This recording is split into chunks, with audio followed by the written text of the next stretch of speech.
What's up, church fam? Hey, it's Pastor Alex. I'm here at the church, and it's completely empty. So I'm going to just show you what it looks like, because I'm funny like that.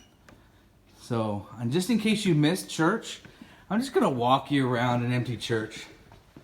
And there it goes.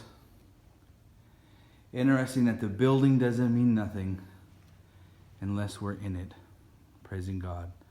But it does remind me of what Thomas always says, you know, if we ain't here, God's in here all by himself.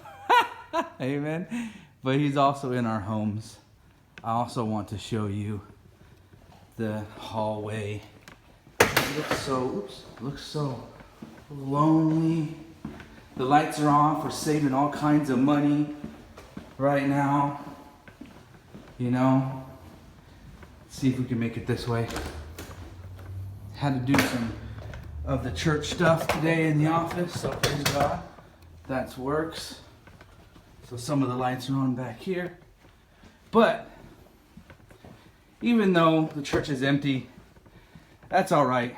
God still resides in our heart because we are the body. And we have good news. I'm not alone here. Today, I'm with Dr. Roper. It's Friday night. Hello. And we're about to go out and do some ministry. I'm going to practice social distancing here. And we just want to share with you a little encouraging word about Good Friday and tell you what Good Friday was all about or what happened. So what is it? It's about 5:30 or 6:30. And around this time is what?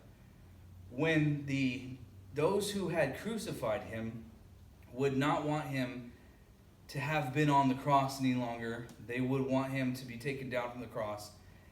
And all that before the Sabbath. Because once nightfall came, it was considered Saturday. And that Saturday was going to be Sabbath. And but before all that happened on Good Friday, Jesus also, the night before, he got arrested. And so when he got arrested, he got taken to trial.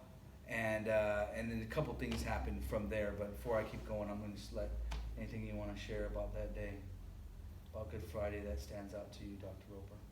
I guess that if you're feeling lonely, just think about how Jesus felt, how lonely he felt on that cross. None of his disciples were really beside him, helping him. So he was kind of empty and even felt forsaken by God the Father. So he had 11 disciples scatter the night before. All day he's in trial, being treated unfairly. Then he gets, he goes through his hardest day ever. No one's there. John's there. One disciple stayed. But that disciple is forced to social distance, for lack of better words, right? And we were just talking and we were just saying, it's interesting how much Jesus had experienced like us. He'd experienced being abandoned. He experienced isolation and loneliness, but he also conquered it. And I think the coolest thing about Good Friday is that, a lot of people say that, well, where's God when someone was dying? Where was God when my mother died? Where was God when this person died? Where was God when I went through this? And God had his own moment. Jesus himself had his own moment where he said, and Dr. was saying this earlier, my God, why have you forsaken me? He had his own moment. Part of that is the human condition, but God is faithful enough to us not to allow us to go through the human condition alone.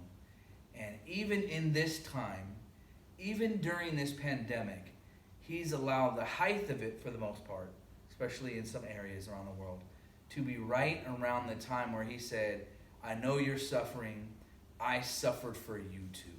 So I would encourage you today, if you feel lonely, if you feel separated, if you feel isolated, if you feel distant, you feel betrayed, maybe you feel, unfairly treated. But the Lord was all of those things for us, so that way we wouldn't have to stay there. And I would encourage you that he who knew no sin became sin for us, so that we could be, those who God loved, right? And it says that we don't have a high priest who did not experience all the pain that we've experienced. He experienced it and faithfully did suffer that towards cross. This is one thing I want to say, and then we're done. Jesus started his 7 words from the cross, and I'm going to talk about that this Sunday. He started his 7 words from the cross. Father, forgive them, for they know not what they do. And he ended his 7 words from the cross. Father, into your hands I commit my spirit. And in our greatest time of struggle and suffering, it is important that our focus and our attention is on our God and not on the means of our suffering or the origin of our suffering, but on the God who has the power to deliver. I would just encourage you that this evening, as you're at home, as you're celebrating Good Friday and thankfulness of what God's done for us, that you know that our God is faithful to deliver any circumstance that we are in. And so, to be continued, there's more to come. Bless you. Bless you guys.